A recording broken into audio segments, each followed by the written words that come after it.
Option C है हमारे पास rusting of iron,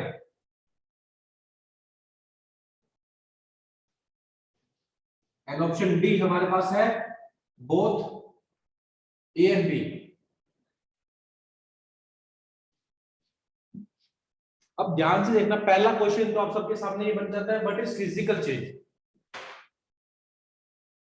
physical change में कोई नया सब्सटेंस बनता है या नहीं बनता? सर नहीं बनता। नहीं बनता।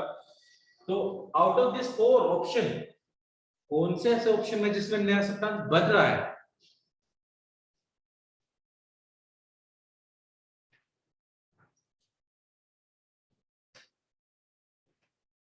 रस्टिंग ऑफ आयरन के अंदर हमको पता है आयरन क्या हो रही है सर, ऑक्सीडाइज हो रही है, तो नया सब्सटेंस बन रही है ब्राउन कलर का रस्ट। तो इसका मतलब ये कैसा चेंज है, फिजिकल चेंज है या केमिकल चेंज है? Sir chemical change. इसका मतलब ये तो केमिकल चेंज हो गया, और जैसे ही केमिकल चेंज हुआ ये तो रेस से बाहर हो गया, यानी ये ऑप्शन तो हमारा है ही नहीं। मेल्टिंग ऑफ आइस, आइस से क्या बनता है? वाटर, और आप सभी को पता है इसके अंदर BH2 होता है और इसके अंदर भी H2O, यानी कोई नया सब्सटेंस नहीं बन रहा। और हम सबको पता है फिजिकल चेंज रिवर्सिबल चेंज होता है, यस नो? Yes sir. उसके बाद इवेपोरेशन, इवेपोरेशन में क्या होता है? जब भी हम किसी चीज को इवेपोरेट बोलते हैं कि यहाँ पर अल्कोहल इवेपोरेट हो रहा है, तो इसका मतलब क्या हुआ कि वो अल्कोहल लिक्विड स्टेट से कौन सी स्टेट में जा रहा है? वेपर्स, गैसियस स्टेट में। बिल्कुल सही। तो यानी लिक्विड से गैसियस स्टेट में जा रहा है।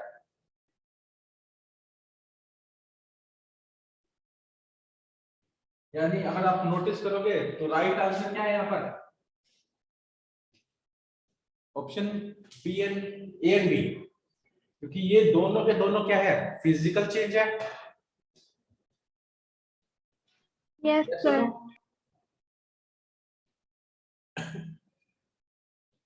आई बात समझ में? Yes sir. Yes sir. जब हम D2 को देखते हैं, D2 में उन्होंने बोला है कि हमारे पास एक मैग्नीशियम स्ट्रिप है, रिबन है, उसको हम एयर में बर्न कर रहे हैं। जैसे ही हमको पता चला एयर में बर्न करना, तो ये कौन सा रिएक्शन है सर? Combustion reaction. किसी चीज को जलाना क्या होता है? Combustion reaction. और एक और बात आप सबको पता है, कंबशन रिएक्शन फिजिकल चेंज होता है, केमिकल चेंज होता है? Chemical change. Sir chemical change. Chemical change. अगर मैं मैग्नीशियम को बर्न कर रहा हूं, तो बर्न करने के लिए मेरे को क्या रिक्वायरमेंट है?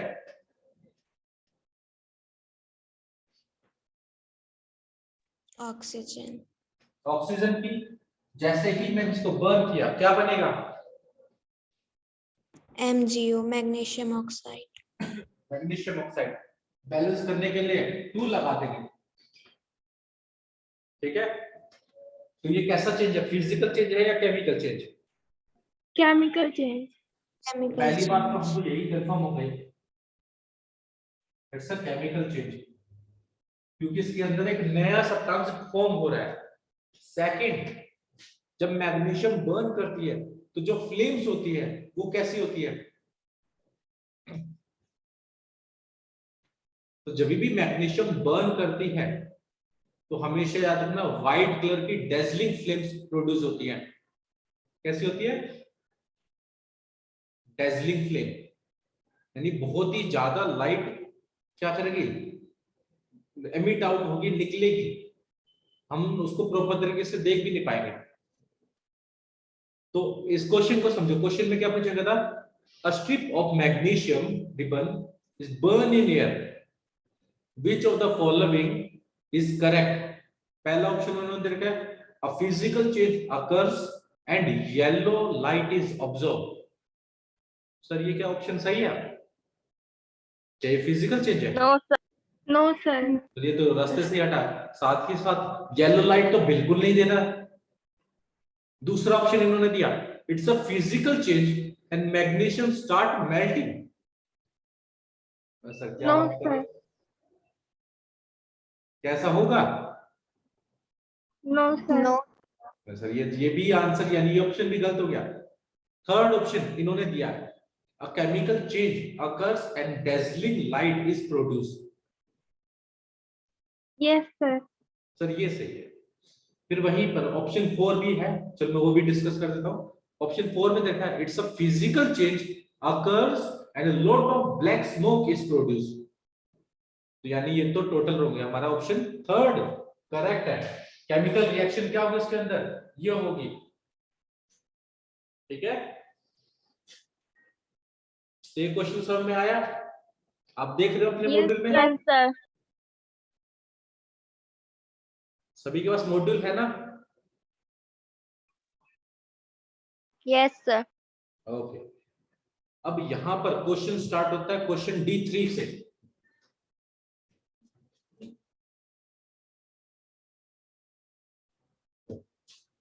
Which of the following is not a chemical change? जब यहां पर क्वेश्चन को समझना, हमेशा एक बात याद रखना, क्वेश्चन के अंदर ही आंसर छुपा हुआ है। तो अगर हमको ये पता चल गया कि क्वेश्चन क्या चाह रहा है, अब जैसे इन्होंने बोला कि केमिकल चेंज, तो जनरली स्टूडेंट क्या करते हैं, केमिकल चेंज ढूंढने लग जाते हैं, बट क्वेश्चन के अंदर नोट को तो भूल ही गए। तो जब हमारे सामने नोट दे रखा है, ऐसा ना, देखना चाहते हो? चलो मैं क्वेश्चन दिखा देता हूं, फिर उसके बाद में हम डिस्कस करते हैं।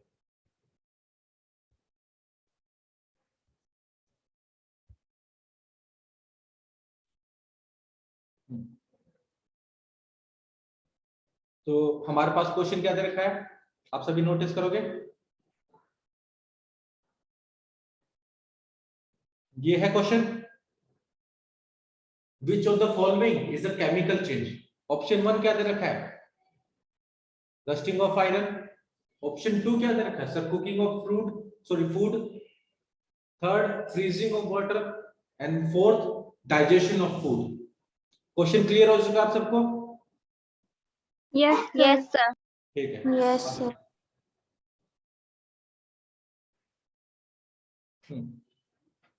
तो जैसे ही क्वेश्चन क्लियर हो चुका है, तो उन्होंने क्या पूछा, फिजिकल चेंज पूछ रहे हैं या केमिकल चेंज पूछ रहे हैं? So physical change. Physical change पूछ रहे हैं, तो ऑप्शन में हमको फिजिकल चेंज ढूंढना है। तो पहला ऑप्शन उन्होंने क्या दे रखा है, रस्टिंग ऑफ आयरन। और रस्टिंग ऑफ आयरन ऑलरेडी हमने डिस्कस कर रखे हैं, it's a chemical change, right? Yes, yes sir. Sir, इसका मतलब ये फिजिकल चेंज तो है नहीं, वो हो गया। फिजिकल चेंज में पहली बात क्या होती है कि उसके अंदर कोई नया सब्सटेंस नहीं बनता। दूसरी बात, जनरली वो रिवर्सेबल होता है। थर्ड, उसके अंदर किसी भी तरह की नो नेट गेन और loss of energy take place. तो किसी भी तरह की एनर्जी ना तो गेन होती है ना ही लूज होती है। ठीक है, फिजिकल चेंज टेम्पररी चेंज है। और इस सारी बातों को वाइस वर्सा करते हुए तो केमिकल चेंज के बारे में आ जाएगा। तो ऑप्शन ए तो गलत हो गया, ऑप्शन बी हमारे पास कुकिंग ऑफ फूड।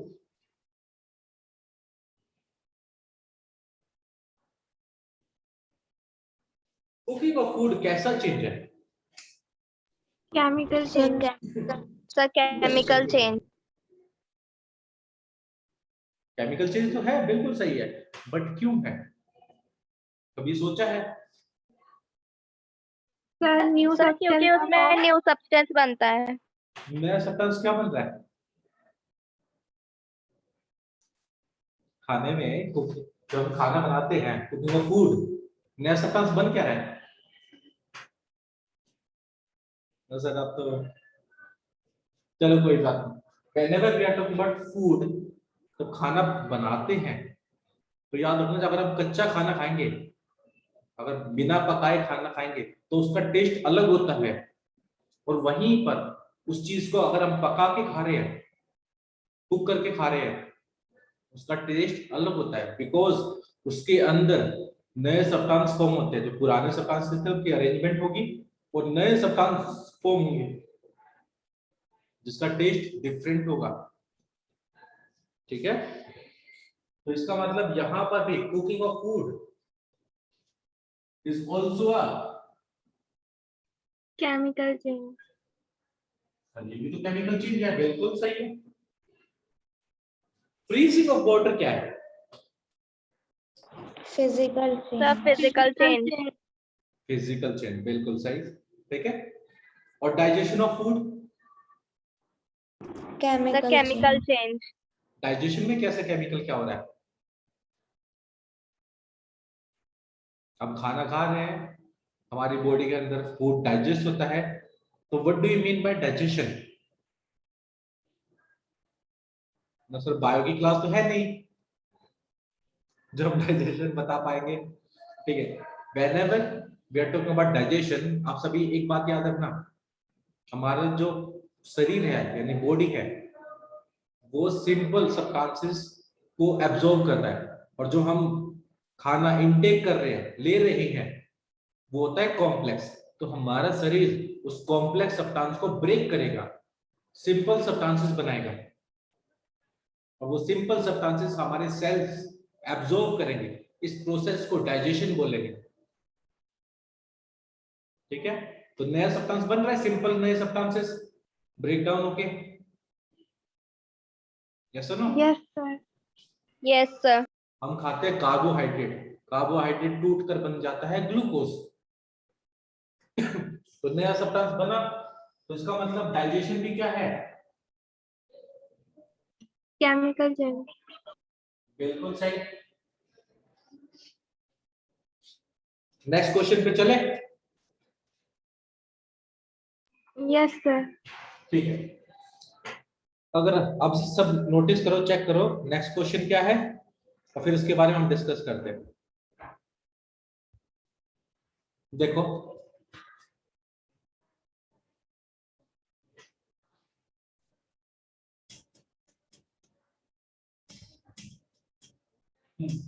तो क्या दे रखा है नेक्स्ट क्वेश्चन के अंदर? D4 के अंदर, anaerobic bacteria digest animal waste and produce biogas. Okay, and the biogas is burned as a fuel. Choose the correct option. Option 1, the change A is a chemical change. Change B is a chemical change. Option C, both A and B are chemical change. And option D, none of these is a chemical change. किसी ने कुछ reply किया है? बिल्कुल सही, अर्पिता। हाँ बिल्कुल Arpita, right, आपका आंसर सही है। अब इसके अंदर नोटिस करोगे, पहली बात तो एनारोबिक बैक्टीरिया होते क्या है? बिल्कुल Himani, you also right. Anaerobic bacteria कौन होते हैं? किसी को पता है एनारोबिक बैक्टीरिया के बारे में? बताओ।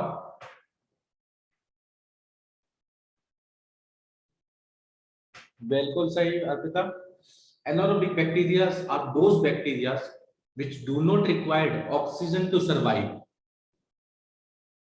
ठीक है, अब वो क्या करते हैं? एनिमल वेस्ट पर क्या करते हैं? सरवाइव करते हैं। और एनिमल वेस्ट को, यानी उनके लिए एनिमल वेस्ट क्या है? फूड है। उस फूड से वो नया सब्सटेंस बनाते हैं जो कि बायोगैस होता है। आप सभी ने सुना होगा गोबर गैस के बारे में, सुना है, जिसको हम नेचुरल गैस भी बोलते हैं, बायोगैस।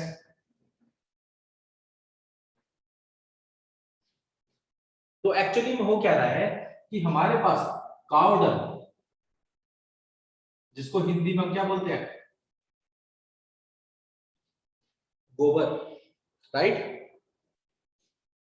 इनके ऊपर वो बैक्टीरिया क्या करते हैं, सरवाइव करते हैं। सरवाइव करने पर बनाते कौन सी गैस बनाएंगे, बायोगैस। बायोगैस। नया सब्सटेंस बन रहा है नहीं बन रहा, ये इन्होंने बोला ऑप्शन क्या, ये कौन सा चेंज है, चेंज ए। ये हमारे पास चेंज ए है।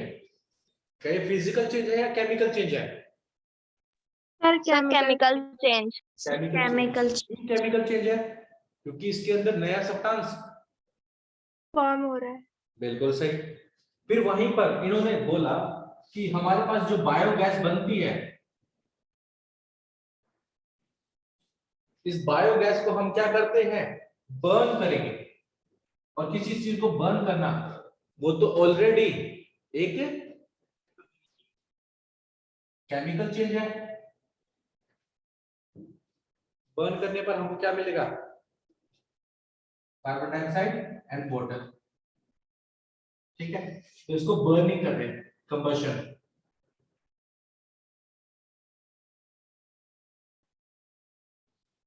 अब दोनों के दोनों रिएक्शन के अंदर आप नोटिस करोगे कि नए सब्सटेंस फॉर्म हो रहे हैं। तो ये दोनों के दोनों रिएक्शन क्या है, chemical change. Chemical change. Chemical change, right. अब सभी को समझ में आएगा। पहली बात तो एनारोबिक बैक्टीरिया के बारे में पता चला। यहाँ पर एनिमल वेस्ट क्या है, हम कौन सा एनिमल वेस्ट ले रहे हैं, काउडंग, काउडंग केक्स, वो एनिमल वेस्ट ही है।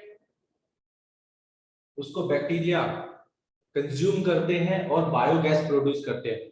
यहाँ पर जो बायोगैस प्रोड्यूस होती है वो मेजोरिटी में उसके अंदर मीथेन होता है। क्या होता है,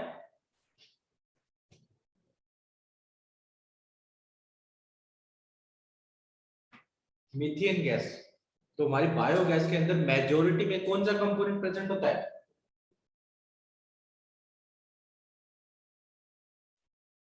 मीथेन। Methane, methane. ठीक है। ये क्वेश्चन क्लियर हुआ,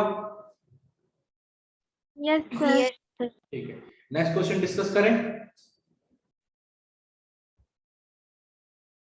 ठीक है, आ जाओ। नेक्स्ट क्वेश्चन देखो आप सब। अब हमारे पास क्वेश्चन नंबर 5 दे रखा है। इन क्वेश्चन नंबर 5 आप सभी से क्या पूछा जा रहा है, ड्यूरिंग ऑल चेंजेस, फिजिकल और chemical change, total mass is, option A gain, option B conserve, option C loss, और option D none of this. Question clear हुआ सभी को, यस बताओ। सर। ठीक है, चलो फिर अब हम आ जाते हैं व्हाइट बोर्ड पे, बोर्ड पर आ जाते हैं। तो अभी सामने दे रखा है क्या, कोई भी फिजिकल चेंज और केमिकल चेंज में जो मास होता है, टोटल मास, क्या वो चेंज होता है या नहीं होता है, और कौन से लॉ के कारण ये चीज होती है। पहले तो ये बताओ, किसी भी फिजिकल चेंज के अंदर मास गेन या लूज होता है, बिल्कुल सही माने, राइट, आपका आंसर राइट है। बट क्वेश्चन क्या है, अभी क्वेश्चन क्या पूछा जा रहा है, फिजिकल चेंज और केमिकल चेंज में जो टोटल मास है, क्या वो चेंज होता है या नहीं होता है। अर्पिता, भूमि, सलेशा, अनुषा, अनन्या, कोई दिक्कत नहीं, अगर नहीं आता तो आप माइक ऑन करके ये भी बता सकते हैं कि सर नहीं आता, आप बताएं, ठीक है। फिर मैं वेट नहीं करूंगा फिर किसी का। ओके, आवाज आ रही है सभी को, यस सर। ओके, ठीक है। अब हम बात कर रहे हैं किसकी, याद रखना, एक एग्जांपल ले लेते हैं। सबसे पहले तो इजी सा एग्जांपल ले लेते हैं। CH4 को बर्न कर रहे हैं तो बनता है क्या, कार्बन डाइऑक्साइड एंड वाटर। ठीक है, ये बैलेंस है तो इसको बैलेंस कर लेंगे। हो गया। ये क्या कर रहा हूं मैं यहाँ पर, एक केमिकल चेंज का एग्जांपल लिया मैंने। क्या लिया, एग्जांपल ऑफ केमिकल चेंज, जिसमें ये हमारा होता है मीथेन। तो मीथेन की बर्निंग कर रहे हैं, क्या कर रहे हैं, बर्निंग। तो आप नोटिस करोगे मीथेन का मास कितना होगा यहाँ पर, 12 + 4 16 ग्राम, और ऑक्सीजन का हो जाएगा 64 ग्राम।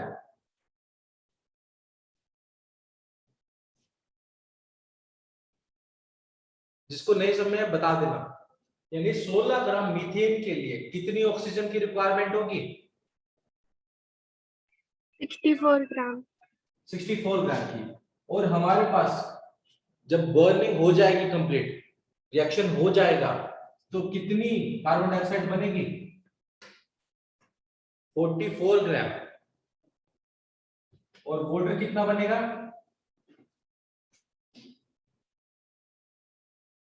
36 ग्राम।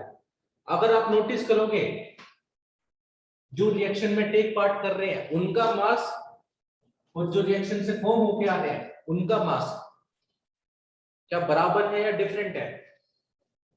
इन दोनों को ऐड करोगे यू विल गेट 80 ग्राम। और यहां पर क्या हुआ, तो आप सबने क्या नोटिस किया, जितना मास केमिकल चेंज के अंदर जा रहा है उतना ही मास केमिकल रिएक्शन से आएगा। किसको ये चीज समझ में नहीं आई,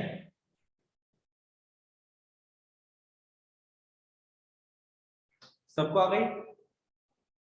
यस सर। Yes, sir. तो यानी इसका मतलब क्या है कि जो टोटल मास है वो कंजर्व है, यानी जितना जाएगा रिएक्शन के अंदर उतना ही रिएक्शन से निकला जाएगा। क्यों है ये फॉलो किया जाता है, law of conservation of mass. Mass can neither be created nor be destroyed. Mass को ना तो बनाया जा सकता है ना ही डिस्ट्रॉय किया जा सकता है। तो कौन से लॉ को फॉलो करता है, law of conservation of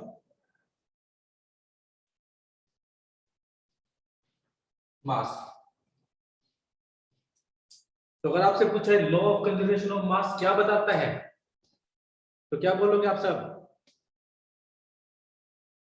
mass can neither be created nor be destroyed, right. Yes sir. Yes. सबको समझ में आया ये चीज। Yes sir. तो यानी जो आंसर हो गया वो क्या था हमारा, कंजर्व।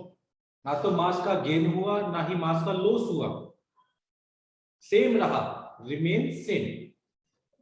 चले फिर नेक्स्ट क्वेश्चन पर। Yes sir. Okay, in next question हमारे पास दे रखा है, क्या दे रखा है, मैं आप सबको दिखा देता हूं।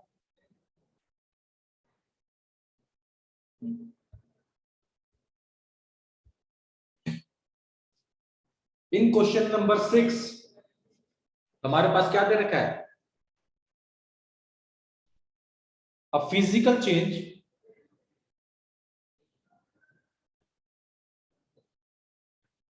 ये वाला, a physical change is named so because. Physical change को इसका नाम फिजिकल चेंज क्यों पड़ा, पहला, only change in physical property takes place. दूसरा, energy transfer takes place. Option C, it is reversible, या option D, all of this. किसी का आंसर आ चुका है, बिल्कुल सही अर्पिता। ठीक है, हम सबको पता है जब भी हम क्या करते हैं, जब भी हम फिजिकल चेंज की बात करते हैं तो उसकी physical properties sir physical properties कौन कौन सी हो सकती हैं, कोई बताएगा? कोई ऐसी फिजिकल प्रॉपर्टीज जो आप सब जानते हो? आंसर बिल्कुल सही है इमादे आपका भी। Sir colour. सॉरी कौन सी? Sir colour. हाँ कलर, बिल्कुल सही। Colour is a physical property. ठीक है, whenever we are talking about physical properties, आप सभी को याद रखना है वो प्रॉपर्टीज जिसको हम देख सके, टच कर सके, फील कर सके, वो सारी प्रॉपर्टीज फिजिकल प्रॉपर्टीज में आएंगी, जिसके अंदर कोई भी किसी भी तरह का नया सब्सटेंस नहीं बनता। अगर उसको उसकी आइडेंटिटी लूज ना की जाए, अगर वो वोटर है तो वोटर ही रहे, लेंथ ब्रेथ हाइट, क्या वो चेंज हो जाएगा बॉक्स? नहीं, वो बॉक्स ही रहेगा। Those are their physical properties. तो फिजिकल चेंज के अंदर फिजिकल प्रॉपर्टीज चेंज होती है बस। बिल्कुल सही। Texture, magnetic field, physical state, ductility, malleability, सारी सॉल्युबिलिटी। फिजिकल प्रॉपर्टीज है। ठीक है, तो यानी इस क्वेश्चन का जो आंसर है वो ऑल ऑफ दीज है। सब में सबको समझ में है क्यों है ऑल ऑफ दीज? बताओ, किसी को कोई डाउट है इसमें? No, sir. Okay, next question आप सब देखोगे, question number 7।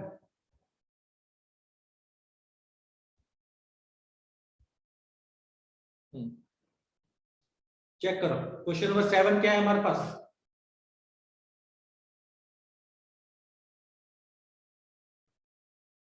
Select the reversible changes from the following and chooses the answer for the given option below।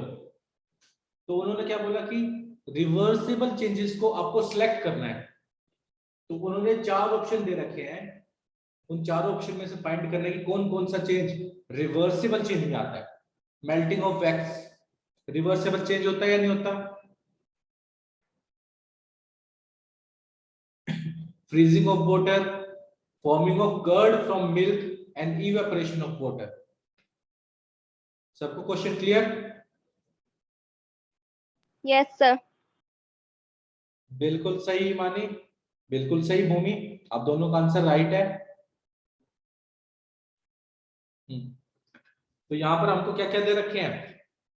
पहला ऑप्शन क्या दे रखा है? Melting of wax.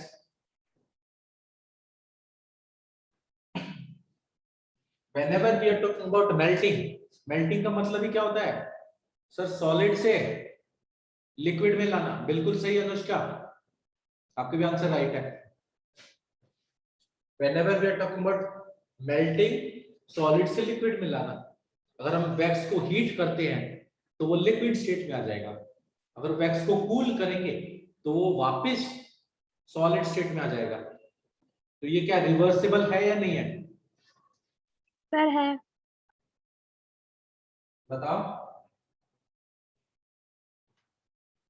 Yes, sir है। मेल्टिंग ऑफ वैक्स हम सब ने नोटिस किया होगा, हम पार्लर में जाते हैं तो वैक्सिंग जब होती है तो वो यही करते हैं, वो सॉलिड वैक्स लाते हैं, उसको हीट करते हैं और अप्लाई करते हैं बॉडी पर, जहां के हेयर्स रिमूव करवाने होते हैं, और फिर वो उसको कुछ टाइम के लिए छोड़ देते हैं। तो ड्यूरिंग दैट टाइम जो मेल्टिंग लिक्विड स्टेट में वैक्स था वो वापस से किस स्टेट में आ जाएगा? सॉलिड। Solid। तो वो सॉलिड स्टेट में आ जाएगा, तो जो हमारे पार्लर वाले होते हैं वो उन स्टेट को रिमूव कर देते हैं, तो वैक्स के साथ में हेयर्स भी निकलाते हैं। सर क्या बता रहे हो आप? आगे clear? Option B, option B क्या था हमारे पास? Freezing of water. फ्रीजिंग का मतलब क्या ये रिवर्सिबल होता है? Yes, sir। बिल्कुल होता है। फ्रीजिंग का मतलब है लिक्विड से सॉलिड में लेके जाना। सर पानी को फ्रीजर में रख दो, वो ठंडा हो जाएगा, आइस बन जाएगा, और बाहर निकाल लोगे वो वापस से लिक्विड बन जाएगा। It's a reversible change. But जो Yes. ऑप्शन सी है, अभी आप सबने नोटिस किया होगा, सी,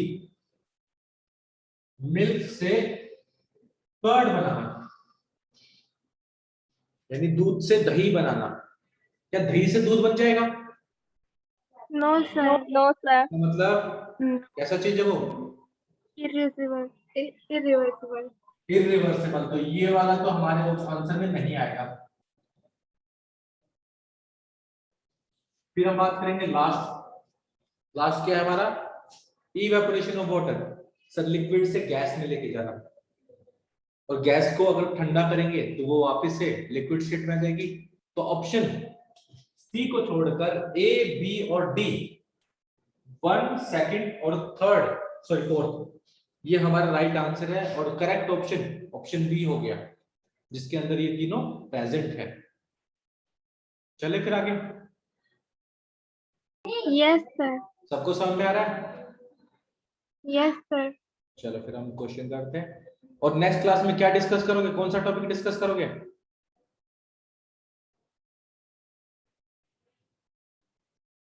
नेक्स्ट क्लास के अंदर कौन सा टॉपिक डिस्कस करना है? क्योंकि नेक्स्ट क्लास तो डिस्कशन क्लास है। बताओ।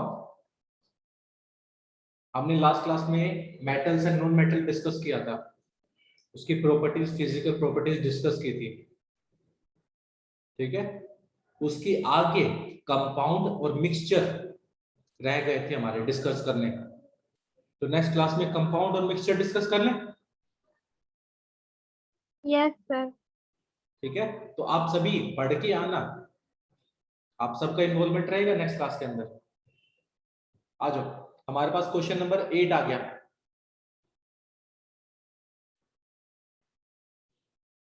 तो आप सभी नोटिस करोगे क्वेश्चन नंबर 8 में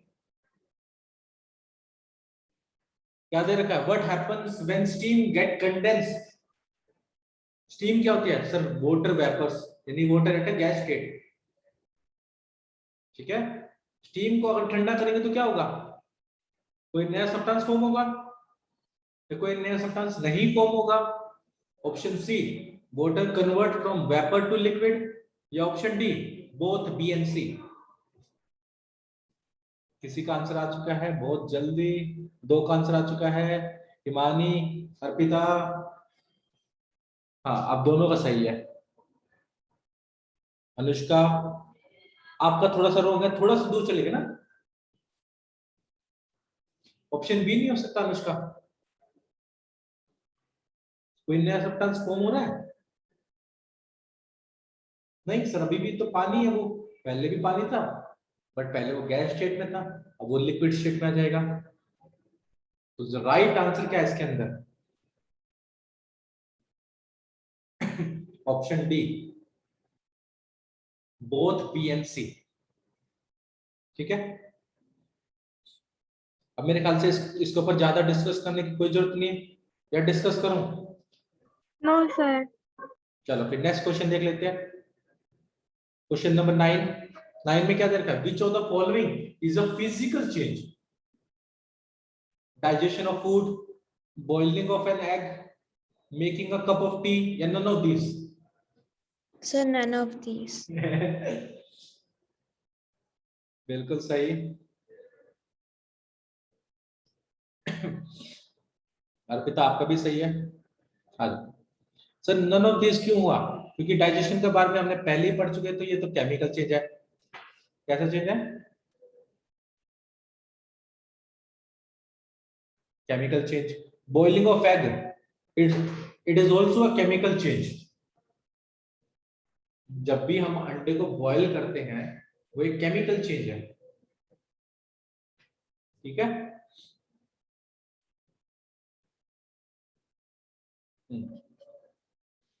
चाय बनाना, वो भी एक केमिकल चेंज के अंदर आ जाता है, क्योंकि नया सब्सटेंस फॉर्म हो रहा है। तो इसका मतलब तीनों ही केमिकल चेंज है। तो राइट आंसर हमारा ऑप्शन डी आ जाएगा, नन ऑफ दिस। अब लास्ट क्वेश्चन देखो, आज की क्लास का? Option question number D, photosynthesis is the क्या है? Physical change, chemical change, both A and B, या none of this? Sir, chemical change. बिल्कुल सही अर्पिता बागमती, बिल्कुल सही। बिकॉज केमिकल चेंज क्यों है? आप सब बताओ, केमिकल चेंज क्यों है? सर क्योंकि वो सनलाइट वाटर से उनका खुद का फूड प्रिपेयर करते हैं। बिल्कुल सही सर। फोटोसिंथेसिस में क्या होता है? सनलाइट को यूज किया जाता है, ऑक्सीजन का यूज किया जाता है, वाटर का यूज किया जाता है, सॉरी ऑक्सीजन नहीं, कार्बन डाइऑक्साइड का यूज किया जाता है वाटर के साथ में, और कन्वर्ट किया जाता है ग्लूकोज और ऑक्सीजन में। तो ग्लूकोज ऑक्सीजन तो नया सब्सटेंस है, तो इट्स अ केमिकल चेंज। सबके टॉपिक क्लियर हुए? अब आगे जो आएंगे वहां पर हम एनटीएससी के क्वेश्चन डिस्कस करेंगे, ठीक है? एनटीएससी के प्रीवियस क्वेश्चंस। सबको समझ में आ रहा है? Yes, sir. ओके, ठीक है। तो नेक्स्ट क्लास के लिए प्रिपेयर रहना। नेक्स्ट क्लास कौन सी क्लास है? Discussion class. डिस्कशन के लिए कौन सा टॉपिक हमने चुना है?